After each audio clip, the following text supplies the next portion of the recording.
Hello all, welcome to Developing Success. So today we are going to do a very important topic in the terms of current affairs, and that is the Jal Shakti ministry and also the schemes attached to it. So this ministry was recently in 2019 renamed, and this launched actually 2-3 new missions in 2019, and which are actually mission mode in 2020 to 2024. So that makes it important in the current affair arena. And some doubts are there for some of the students who approached to me that Jal Shakti Abhiyan, Jal Shakti Ministry, Jal Jeevan Mission, these all have synonymous names, so they must be same. No, they are not same, they are all different with different components and different objectives. So we will discuss it here. As you can see in the diagram that this whole lecture is going to be upon the water crisis in India, and the Jal word is why used by this whole theme. So because there is a great water crisis in India, both in terms of drinking water, sanitation, our water resources for industrial purposes, everything. So India is now in a position which is all time high in respect to the water crisis. So recently, Niti Aayog in 2018 gave it a composite report, and citing stress districts, water crisis in India into that. We will take into consideration that also here. So as you can see, the water crisis, we will just begin. So the beginning of this lecture is with the Ministry of Jal Shakti, which is also known as the Jal Shakti Mantralaya. So this ministry was recently renamed in 2019. So we will just do a brief history about this ministry. So in 1985, this Ministry of Water Resource was made. Before this, many of the ministries and departments were made for water, but the water word was never mentioned. The word mentioned was always irrigation. So this was the first time when the water word was mentioned, and a separate ministry was given to Ministry of Water Resource. So this Ministry of Water Resource, they actually came up with National Water Resource Council chaired by the Prime Minister. And then in 1987, this Water Resource Council actually came up with the National Water Policy. And this National Water Policy was revised in 2002 and 2012, and it was adopted in 2013, which is the latest one. Now in 2014, when the BJP government came and the Narendra Modi Prime Minister took over, so this ministry was renamed as the Ministry of Water Resource, River Development and Ganga Rejuvenation. As we all know that as soon as the BJP government came and Narendra Modi as Prime Minister took oath, so he gave a lot of emphasis on the rejuvenation and saving the river Ganga and Yamuna. So new function was added to this ministry in terms of Ganga rejuvenation, and that is why the whole name of the ministry was changed. Again in 2019, when Narendra Modi came for the second term, he again renamed the ministry as the Ministry of Jal Shakti or the Jal Shakti Mantralaya. So why the new ministry was again renamed? This was renamed to integrate all the water plans, all the water based schemes into one ministry, because water is a state subject, and on the central level also there were many ministries and departments involved in the water sector. So this was the first ever institutional integration of water sector in India, and that is why the ministry was renamed in 2019 as Ministry of Jal Shakti or the Jal Shakti Mantralaya. So this Jal Shakti ministry has two major departments, and those two are the Department of Water Resource, River Development and Ganga Rejuvenation, and the second department is Department of Drinking Water and Sanitation. This is the most important thing, drinking water and sanitation, in terms of the vision of this new government. Now, the Department of Water Resource, River Development and Ganga Rejuvenation, it actually is taking care of the Namami Gange program, different interlinking projects of the rivers, command area development, dam rehabilitation, national water mission and flood management. Let me tell you that this National Water Mission is one of the 8 missions which were taken up in 2008 through the National Action Plan for Climate Change. So this plan actually we took up, the Ministry of Environment took up this plan, and one of the mission is National Water Mission. As I told you that before this, the Ministry of Environment, Forest and Climate Change was looking after this National Water Mission, but now as the water subject has been integrated into one specialized focus ministry, now the National Water Mission is being seen by the Department of Water Resource, River Development and Ganga Rejuvenation under the Ministry of the Jal Shakti. Now, the second department of the ministry is the Department of Drinking Water and Sanitation, and to give India a clean drinking water and conserve water of the groundwater and the source, they have launched many missions, not in only the mission mode, but to change the behavior of the people, to have a awareness among the people how to save water, how to conserve water, and how to make a sustainable use of the water. Whatever the governments may do, but on the ground front, if the citizens don't understand this, the sustainable use of water, the water cannot be saved, because at the ground level we are the ones who are using it.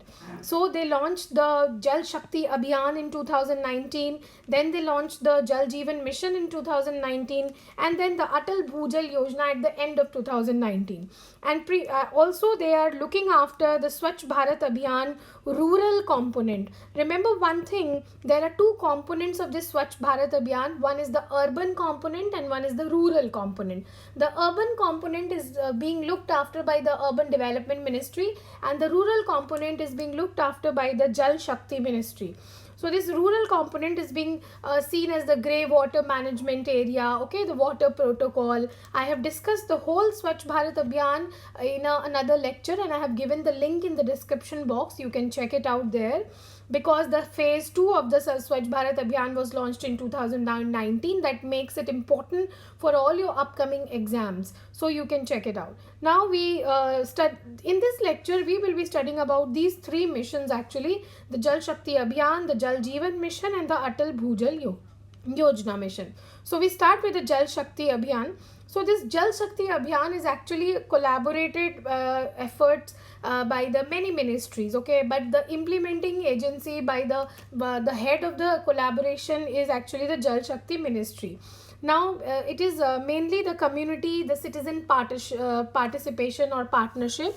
It was launched in July 2019. It is only launched for the campaign of water conservation. So remark this word, it is a campaign. So nothing to gain or to lose, it is just a campaign. It is to make the people aware, it is to make the people train about how to use water sustainably, how to conserve our fresh water, because you know, like 17-16% of the world population is living in India, but we have just 4% of the fresh water of the world. So that makes India always on the front of the water crisis, and this sustainable conservation use should also be in our habit. So the citizen participation is there. This was launched in two phases. The first phase was launched in 1st July to 15th September at the monsoon season of the country, and the second phase was from 1st October to 30th November, that is the northeast retreating monsoon time of the country. So this was mainly launched as a campaign in the water stressed districts and blocks. Those districts and blocks in the country which are water stressed, which have the serious grave crisis of the water, the campaign was launched on those districts. And what was the campaign? The conservational techniques was taught and trained and aware to the people, like how rainwater harvesting can be done, because it was mainly launched during the monsoon. So rainwater harvesting was a very important factor there, and also the renovation of traditional and the water bodies, so that it should be conserved well, the groundwater is recharged well, and how to reuse the water and recharge of structures, how to do the watershed development, and how to do intensive afforestation, which can increase the rainfall and which can make your soil moisture, and which can further result into good groundwater. Okay, so these were the techniques used, and this was all about the Jal Shakti Abhiyan. Remember, it was just a campaign, it was just a way to make the people aware. The next mission was the Jal Jeevan Mission. So before doing it, we will take up some of the issues that why this Jal Jeevan Mission was launched. So the reason was because India was one of the most serious water crises, and Niti Aayog actually reported in the Composite Water Management Index of its in 2018 that 21 Indian cities could face day zero in the coming years. And what is day zero?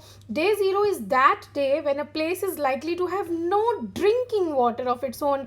Remember the word drinking water. So we just saw that Chennai is actually experiencing day zeros, and in the coming years Bengaluru, Delhi, Hyderabad can also see that.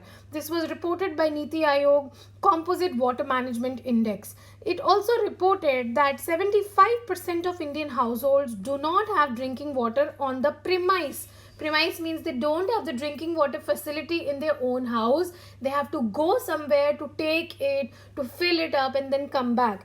And in about 84% of the rural household do not have piped water access. That means only 16% of the rural people are using water from the pipe. They don't have the tap infrastructure in their premises or in their houses. And water is also not properly distributed. Some areas like Delhi, Mumbai, they are receiving 150 liters per capita per day, where others are just getting 40 to 50. But the World Health Organization says that 25 liters of water is needed for one person per day to meet all the basic and hygiene needs, food needs. Okay.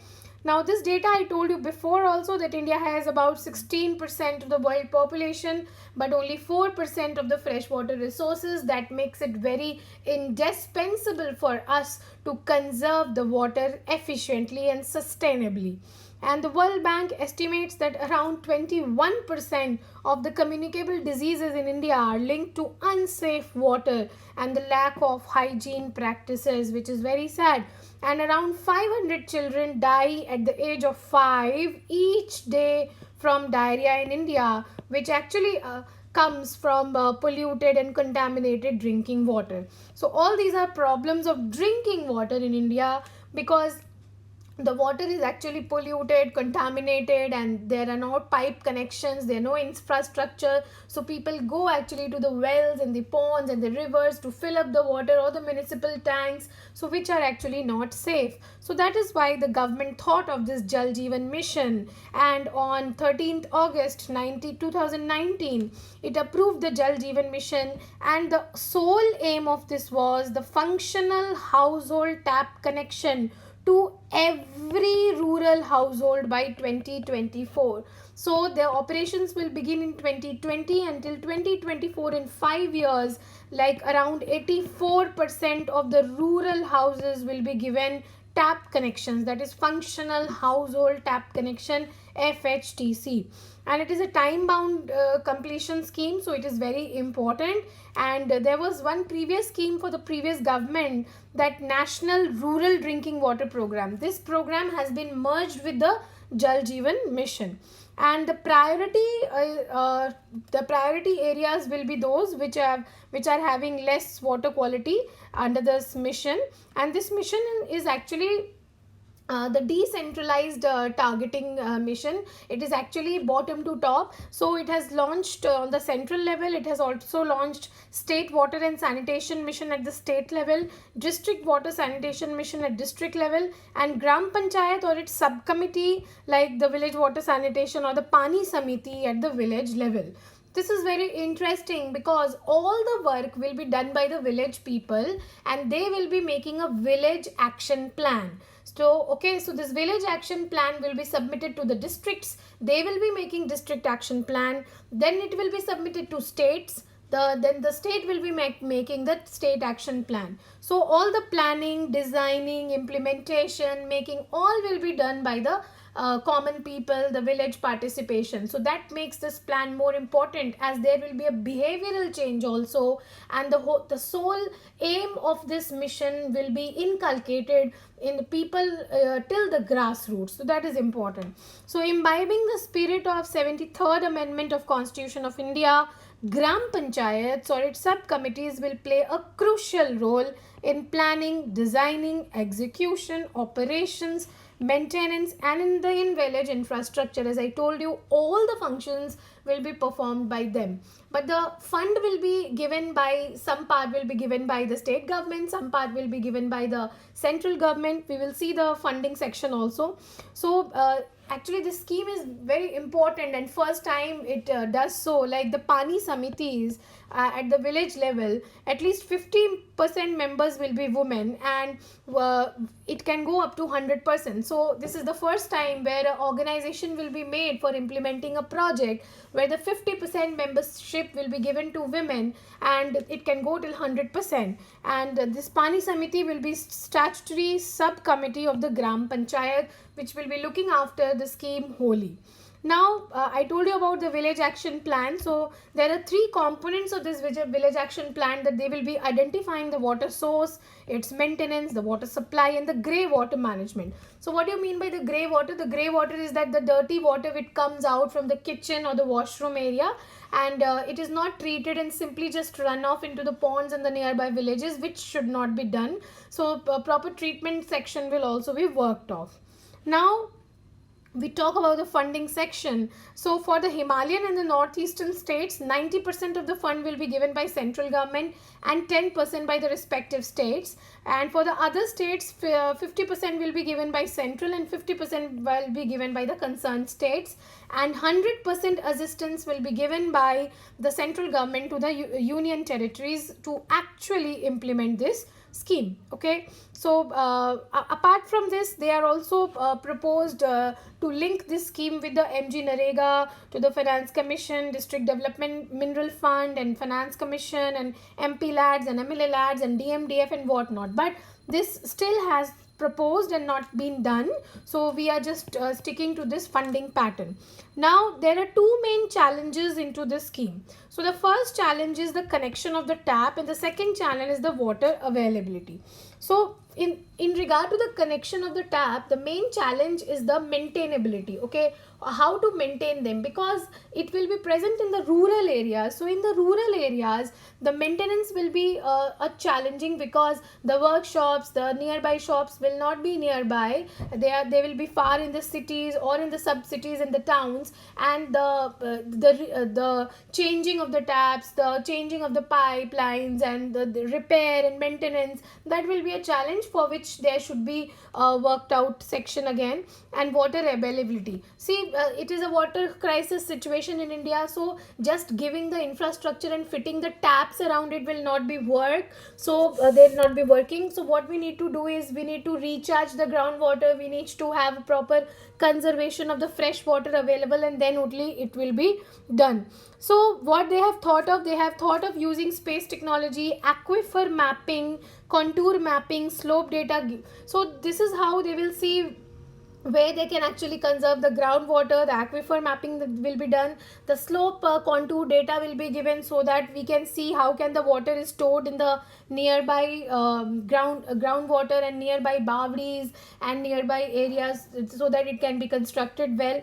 So these all technologies will be used to provide the good source. Now the Jal Shakti ministry at the central level is integrated, okay, and water is a state subject, but the state government has not an integrated ministry. Every state government does not have. So there a loophole again arrives, that they will have to work with other departments and ministries to implement this scheme, and at the state level they can have difficulty. So this loophole should be worked out. Another thing is that the source of water, in many areas the source of water are the rivers, the nearby ponds, or the wetlands, but the conservation of the ponds, rivers, and wetlands are being looked upon by the Ministry of Environment, Forest and Climate Change. So at the central level also, the total integration has still not been done, and still different ministries are need to be concerned for this implementation.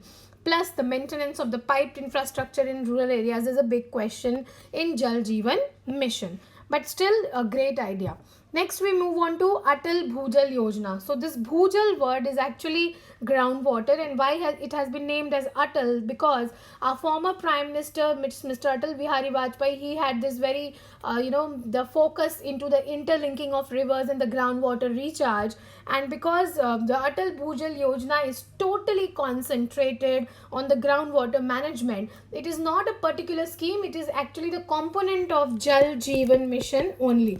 So, I told you about the source of the water, which is a big concern in Jal Jeevan Mission. So that source of the water is in many places is the groundwater. So the groundwater recharge and the conservation of the groundwater is a necessary thing which will be seen upon by the Atal Bhujal Yojana in mainly the 7 states. Why these 7 states? Because in these 7 states the declining of the groundwater has been observed in a recent high percentage, and it is one of the components of the JGM. I just told you 50% of this Atal Bhujal Yojana scheme will be funded by the World Bank to every 7 state concerned, and another 50% will be borne by the state itself.